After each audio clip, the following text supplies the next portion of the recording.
What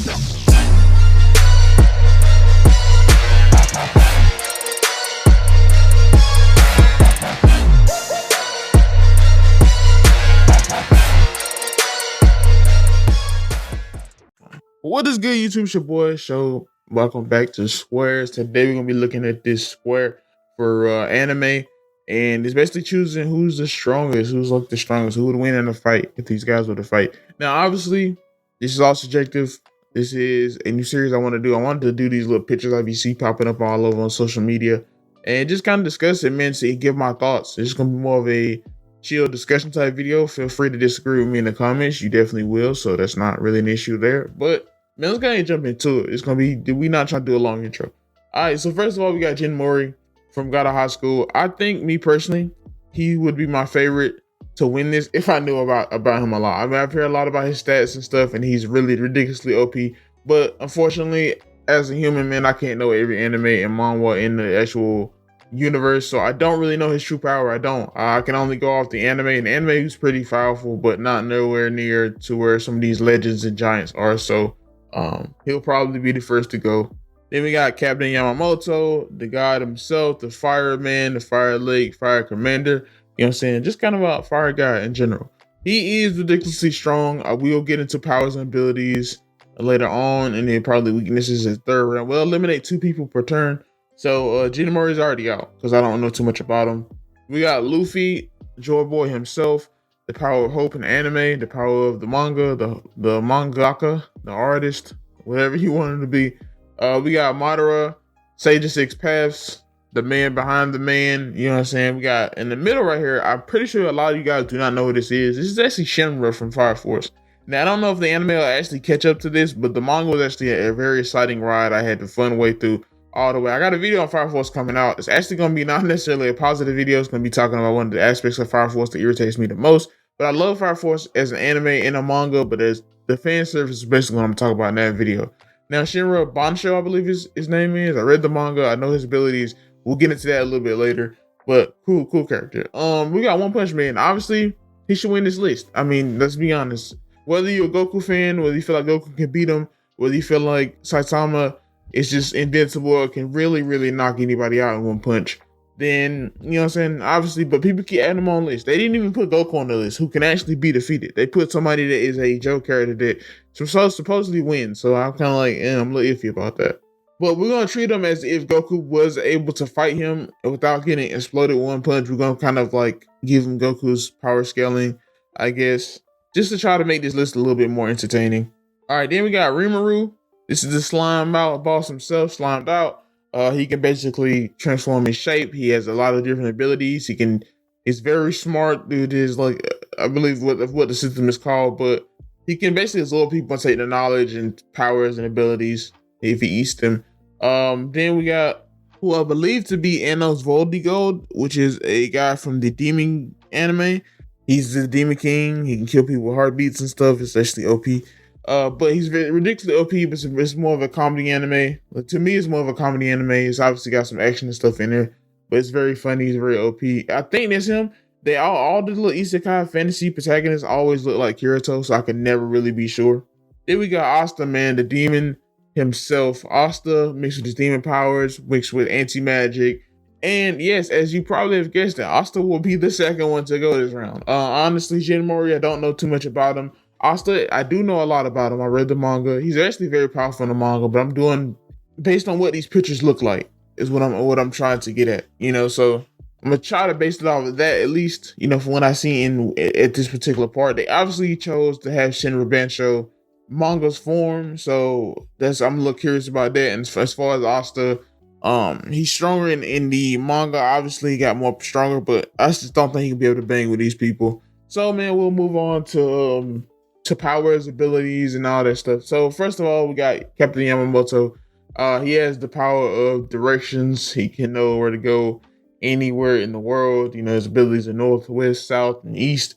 I'm just joking, obviously, but he has different abilities pertaining to fire. He's ridiculously hot. Like, he has his sword, the tip of his sword is ridiculously hot. He can burn basically anyone it touches.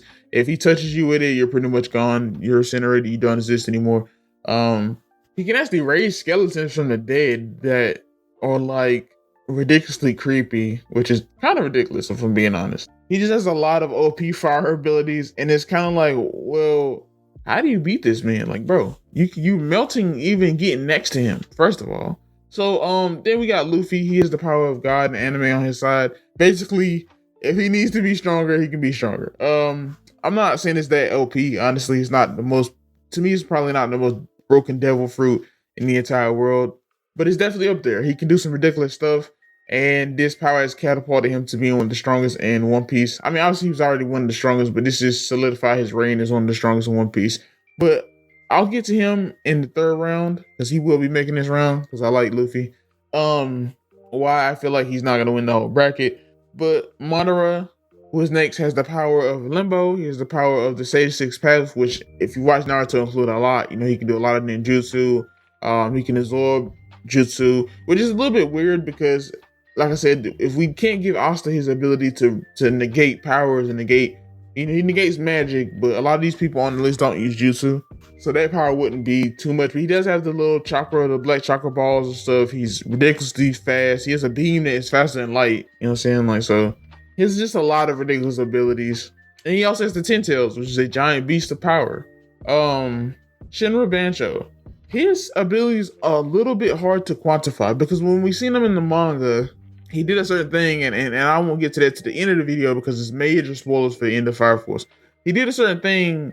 We know that he's like world level. Like he basically can create worlds. He's strong enough to modify the world at will. He's faster than time. I honestly do not. He can actually, he's so fast he can go back in time. And this is before, mind you, this is before this actual form. So, you know, he has the power of thought and animation on his side, but his is more a little bit more OP than Luffy's because Luffy's and himself, it's just not as strong as Shinra. It is what it is. Then we got One Punch Man. His power really knows no bounds, but the issue with me about putting him on this list is that while he is strong, we haven't seen his full going out strength. So a lot of people just kind of like, oh, well, we haven't seen his true potential. So, you know what I'm saying? We don't know. That's for a lot of people on this list. Some people were either tricked into you know what I'm saying, losing and stuff, and we don't really see their strength. Then we got Rimuru. I'm gonna go with like maybe the true Demon Lord abilities, I guess, because the regular Rimuru is strong, but I don't think he really deserves to be on this list. He can definitely eat people and get their powers, but let's be honest, we rocking with some dogs on this list. He not touching them. Anos Voldigold, he's strong. He's cool. I don't know too much about him. He's just really OP for his universe. And I think he's not really rocking with a lot of these multiversal threats. So we're going to go ahead and knock out Voldigold. And I want to say, not Shinra. Obviously not Shinra. Rimuru. So we'll knock out Rimuru and Voldigold. We'll go ahead and move on to the next one. The next one is going to be like how they were defeated, at least from my knowledge, like the limits of the power, how they were defeated. Now with Yamamoto, he was defeated because he first thought he was tricked. He had to fight an enemy that was almost as strong as him. And to be honest, I call kind of bullshit on this. I'm gonna be honest. I call it's kind of not the best way to get rid of his character because he had a cool fight. But the problem is by the time you end up getting to see what he can really do, he dies. You know what I'm saying? He loses. He ends up getting tricked. So it's like, it's pointless. He gets tricked. And it's like, in reality, it's like, was he really even that strong? Because he got tricked and was fighting a guy that was under the boss he thought he was fighting and was struggling with him. Not necessarily struggling, but he was kind of like, you know what I'm saying? He was breaking a sweat. Only to beat that guy and to realize that the other big boss is here and he just drops him. So for me, I'm not liking it. Then we got Luffy. Luffy's definitely strong, but there's limits to his power. There's definitely limits to his power. He's like top three. No, I mean, I don't know. I don't really know. One Piece is a weird world. It's like, it's always somebody stronger. It's always somebody out there with a secret devil fruit. To me, he's just not banging with a lot of people on this list. He can do a lot of Looney Tunes stuff, but he does have a limit. And, you know, eventually he will get pressed and we will see, you know, him not be as strong as he thinks he is. I mean, at least it's the community thinks he is.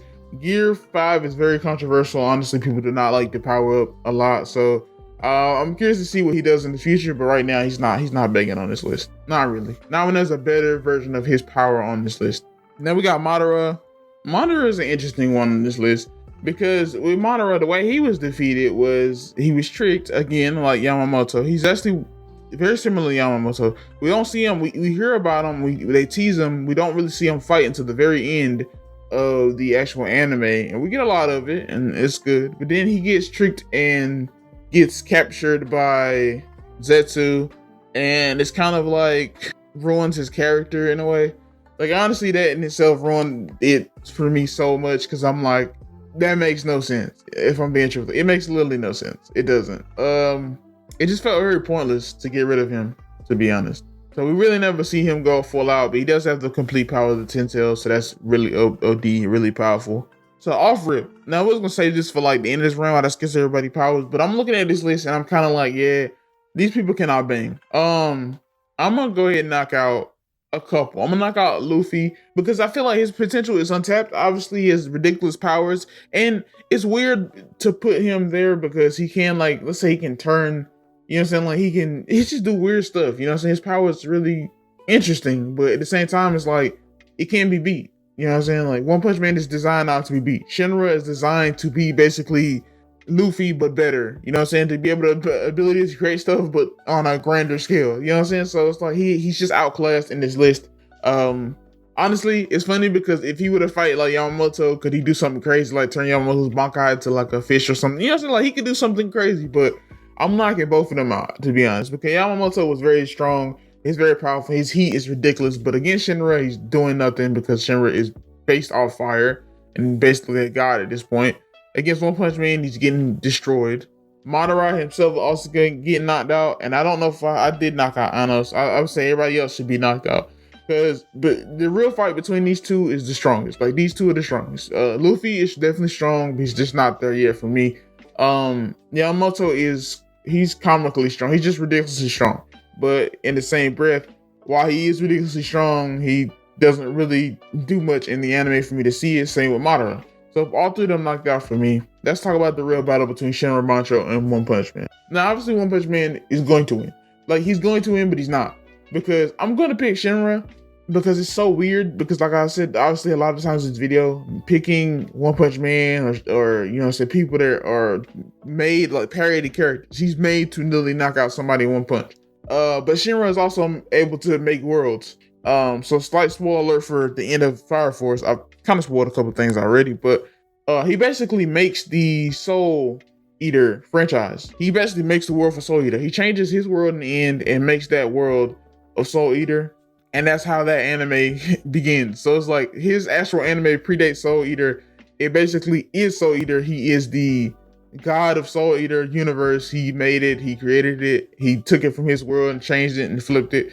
So he's ridiculously OD. Like he's powerful. He's a world creator. So it's kind of like in the same term, while we have never seen One Punch Man's true abilities, and if he will ever get stretched, Shinra is also a god, and we have never really seen him at his limit. We've never really seen him stretched. You know what I'm saying? Like he can create planets, he can shift things, he just has that kind of primordial energy, and Saitama can punch things really hard. So it's like for me, it's gonna be a tie, but not really. I'm choosing Shinra. While you think One Punch Man should win, I honestly have seen the power displayed by Shinra. I think he's winning. I think he's taking this list. He's ridiculously fast. I think he's like I said, he's fast enough to time travel, which is ridiculous. So I mean, speed, power, he has it all. I'm going with Shinra. Shinra's the winner. Thanks for watching, guys. Who'd like to subscribe? I'll see you guys next Square series. Thanks for watching, and I'll see you guys next video. スタープラチナザワやれやれだぜ